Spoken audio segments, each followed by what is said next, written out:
Jadi dari mulai Aceh sampai ke Papua seragam.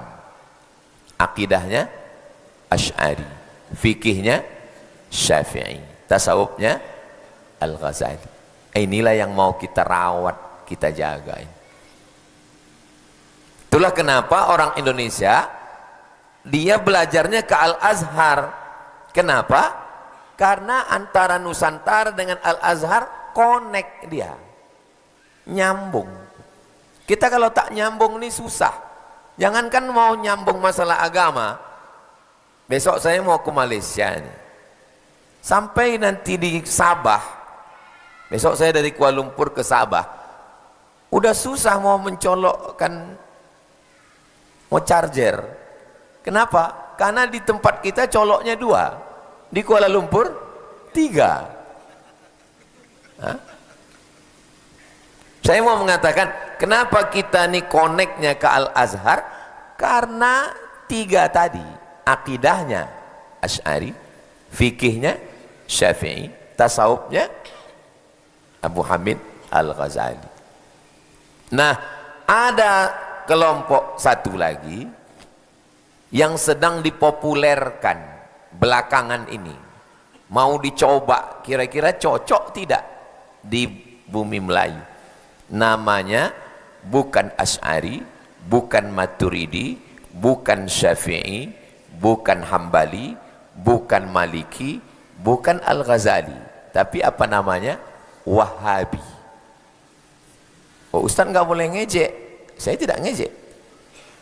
Saya tidak ngejek. Saya bacakan ya kalimatnya. Jadi kalau disebut Wahabi itu bukan mengejek. Nih saya bacakan ya. Ada pertanyaan dari Irak. Pertanyaan dari Irak. Apa itu Wahabi? Pertanyaan dari Irak. Dijawab oleh Syekh Abdul Aziz bin Baz. Ini jawaban dia. Saya bacakan ya. Al-Wahabiyatu, Wahabi adalah atsba'us Syekh Muhammad bin Abdul Wahhab. Jadi kalau saya misalnya dibilang, "Hei Abdul Somad Syafi'i," saya nggak marah karena saya ikut Imam Syafi'i. Maka jangan marah kalau bilang, "Hei Wahabi." Tidak boleh marah karena Wahabi itu bukan hinaan.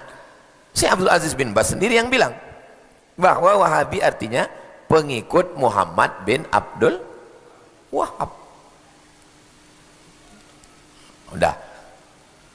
Cocok tidak mazhab ini dikembangkan di Nusantara? Tidak cocok. Ustadz tahu tidak cocoknya dari mana? Karena sudah beberapa laporan mengatakan dia tidak connect, nggak nyambung. Ada jamaah kita tinggal di Garuda Sakti, nelpon saya malam-malam, kata dia, "Tolong kasih solusi Pak Ustadz. Apa masalahnya? Keponakan saya ini ngikut ngaji ke Ustadz Wahabi. Terus sekarang dia mau bunuh-bunuhan sama bapaknya." Saya tanya kenapa? Karena semua kaki celana dipotongnya. Kata bapaknya, "Yang beli celana itu aku. Kenapa kau potong?" Kata anaknya, "Kalau lewat di bawah mata kaki masuk neraka." Jadi dia nelpon saya, "Gimana solusinya?" Saya bilang, "Kalau kau biarkan 2 gendangnya mati syahid mereka ini." Karena bagi anaknya membunuh orang kafir mati syahid. Ayahnya itu di mata dia kafir. Si ayah juga menggunting celanaku, berarti ku gunting juga kau. Jadi solusinya saya bilang, keponakanmu ini jangan kau biarkan dia serumah sama ayahnya, bawa dia balik ke rumah. Nanti kalau ada masalah telepon saya. Sudah 5 tahun nggak diteleponnya. Berarti sudah selesai masalah. Biasanya jamaah itu menelpon saya kalau ada masalah. Itu satu contoh kasus. Kasus 2. Bapak ini memasukkan anaknya ke sekolah Wahabi. Saya tanya, kenapa anak bapak di situ? Kata dia, saya cuma mau ngambil hafalan Qur'annya aja. Saya cuma mau ngambil hafalan Qur'annya aja Pak Ustadz. Ya saya ini Ustadz yang lembut kan, nggak pernah saya menghasut orang. Jadi saya bilang, iyalah ambillah Qur'annya. Pas libur semester anaknya nih balik. Pas lagi makan, kata anaknya, ya ternyata NU itu sesat, Muhammadiyah itu sesat, Perti itu sesat, Ustadz Somad itu sesat gitu. Ditariknya anaknya. Dia lapor ke saya tanya, kenapa bapak tarik anak bapak? Untuk apa anak saya hafal Quran, hebat bahasa Arab, kalau memasukkan saya ke neraka? Jadi yang sudah teruji, yang 3 tadi dari mulai Aceh sampai Papua sudah ribuan tahun teruji. Yang 1 ini baru mau coba-coba dan kontra. Untuk di sekitar kita ini aja, Wahabi ini ada 3 kelompok. Ada 1 kelompok yang di Pekanbaru, ada 1 kelompok di Bangkinang, ada 1 kelompok yang dekat rumah saya. Dan 3 kelompok ini tidak bisa bersatu. Yang kelompok Bangkinang itu tidak pernah mengisi pengajian sekalipun di RJ Abu Darda, tak bisa. Kenapa? Karena dia sangat eksklusif, padahal sesama Wahabi. Jadi kalau model begini yang mau dikembangkan, ini Pekanbaru ini bisa pecah berapa? Ini sebagai masukan ke Pak Gubernur. Nggak bisa dia membuat persatuan. Saya bisa ceramah di Masjid Muhammadiyah. Saya ceramah di Masjid Muhammadiyah belakang Ramayana, At-Taqwa belakang Ramayana itu, sampai saya minta ngundurkan diri, bukan saya dipecat. Saya mengisi di Masjid Muhammadiyah yang ada di Jalan Paus, itu sampai saya izin Pak, saya tak sanggup lagi. Artinya kita bisa mengisi di masjid mana saja. Dia sesama masjid dia pun tidak. Yang dekat rumah saya itu tidak dipakai di Bangkinang dan tidak dipakai di Pekanbaru. Yang di Pekanbaru tidak bisa dipakai di Bangkinang. Dia sangat eksklusif. Jadi model beragama yang model mana yang mau dipakai? Membid'ahkan orang pada perkara yang khilafiyah. Maulid Nabi. Maulid Nabi itu ketika kita katakan kau buat maulid, ya bid'ah. Itu dengan mengatakan bid'ah itu sama dengan mengatakan berarti dolalah. Setelah dolalah berarti fitnar. Itu konsekuensinya itu 3. Sebetulnya malam ini saya tidak merasa sedang ceramah, seperti sedang memberikan masukan ke Komisi 8. Karena komisi ini komisi dunia akhirat kan, karena dia mengerti. Saya sekarang ini tidak merasa sedang ceramah, tapi sedang memberikan pembekalan ke gubernur, kemudian Komisi 8 DPR RI, dan ke calon presiden. Nah, jadi sampai mana? Hilang pula nggak konsen. Itu kan fitnah ustadz. Itu kan fitnah ustadz yang mengatakan tadi anak kecil mengatakan ini sesat. Itu fitnah loh. Itu videonya yang viral. Video viral yang jenggotnya putih panjang itu bukan anak-anak, itu atuk-atuk itu. Yang bilang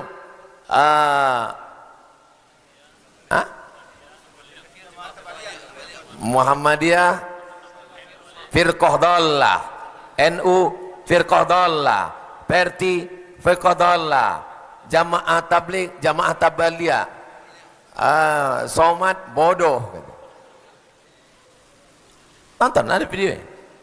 Itu bukan anak-anak, itu atuk-atuk. Atuk-atuk yang habis energi otaknya lari ke janggut karena terlalu panjang segini janggut. Yang sunnah itu adalah i'fa'ul liha, uqsus syarib wa'ful liha. Yang sunnah itu adalah memelihara jenggot. Memelihara jenggot itu dipelihara qabdah, kemudian dipotong. Abdullah bin Umar, kalau sampai sepanjang itu bukan memelihara, itu mampadiakan jangwi.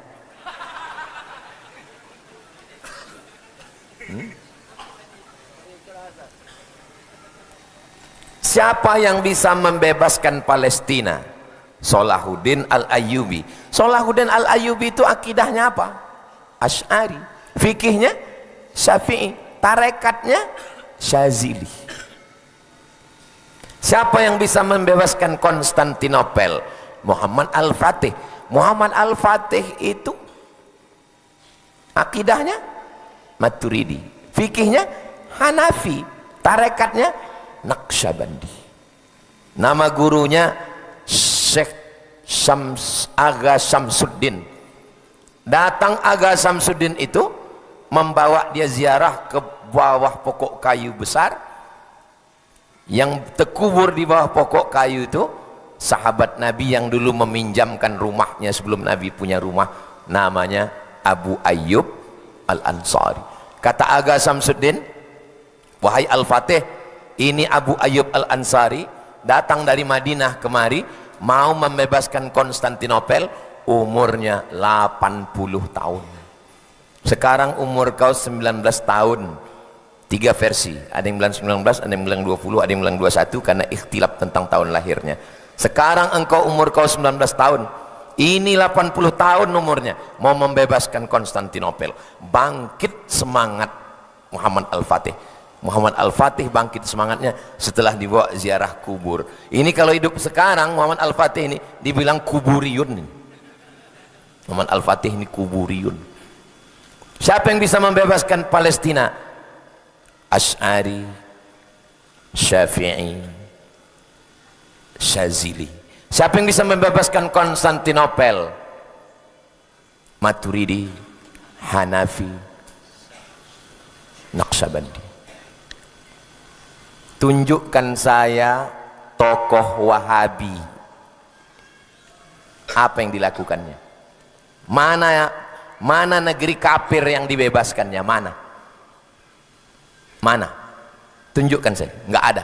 Dia kalau berkuasa, apa yang dia lakukan? Kalau dia punya kekuasaan, apa yang akan dia lakukan?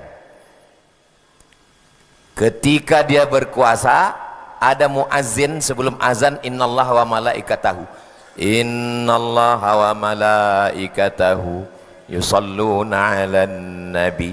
Dilarangnya. Jangan baca innallaha wa malaikatahu. Bid'ah. Yang azan ini buta. Setiap azan dia inallah, dipancung kepalanya.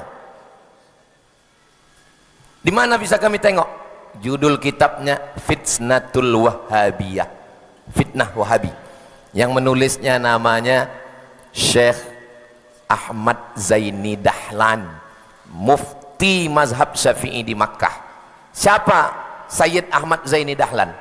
Syekh Hasim Asy'ari membacakan Sahih Bukhari dari Syekh Mahfud At-Turmusi. Syekh Mahfud At-Turmusi membacakan Sahih Al-Bukhari kepada Syekh Bakri Syata. Syekh Bakri Syata membacakan Sahih Al-Bukhari kepada Syekh Ahmad Zaini Dahlan. Sanad-sanad kitab itu nanti mengerucutnya kepada Syekh Ahmad Zaini Dahlan. Mustahil dia bohong. Dialah yang menceritakan ketika Wahabi berkuasa, dia bukan membebaskan negeri kafir, memancung kepala umat Islam. Orang pergi ke Talang Mamak, ke Bagan Beniau, pakai duit sendiri, minyak sendiri, mobil sendiri, ke pedalaman. Dia dapat duit dari Kuwait, dari Saudi, mengeluarkan orang dalam masjid nih, bid'ah. Tinggi lakukannya. Dia kalau punya kekuasaan, dia akan pakai itu, akan dipakainya kekuasaan. Dekat dengan direktur rumah sakit, dibawanya ustadz dia, maka semua ustadz-ustadz yang ada di situ yang tak sealiran akan coret. Kajian pertama kita kalau ngajar hadis, hadis yang pertama adalah Saya mendengar hadis pertama dari guru saya mendengar hadis pertama dari guru saya mendengar hadis pertama dari guru saya. Kasih sayang. Ar-rahimuna yarhamuhumur rahman irhamu man fil ardi yarhamkum man fis sama. Mereka kalau mengajarkan hadis pertama, ainallah, di mana Allah. Siapa yang bilang Tuhan tidak di langit, berarti sudah keluar dari Ahlussunnah. Coret namanya. Ustadz kok tahu? Nama saya dicoret dari rumah sakit Ibnu Sina. Ketika dia dekat dengan direktur tuh, dia kan coret nama yang tak cocok. Dekat sama gubernur. Kalau dekat dia dengan gubernur, dia akan pakai kekuasaan. Kasih tahu sama Somad, jangan senggol kami lagi. Waktu dia dekat dengan gubernur Riau. Nama gubernurnya Pak Andi Rahman. Pak Andi Rahman kawan saya. Cucu Pak Andi Rahman nikah di rumah tuh saya ngasih namanya. Saya yang mentasmiahnya. Maka pesan ke saya melalui Ustadz Fulan, sampaikan ke Somad, jangan lagi.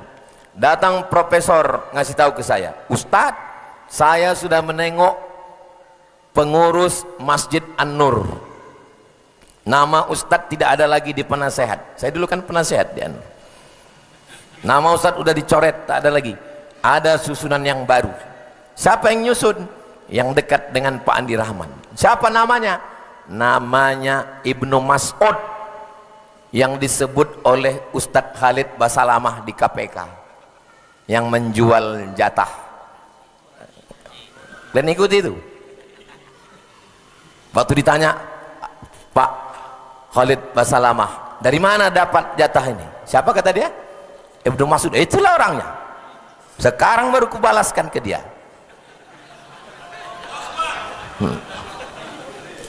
Aku baru balik dari KPK. Dia kalau mendapat kekuasaan, kalau sampai dapatnya kekuasaan di Riau nih, habis. Yang pertama dihabisinya Abdul Somad, yang kedua Ustadz Al-Nobdinar.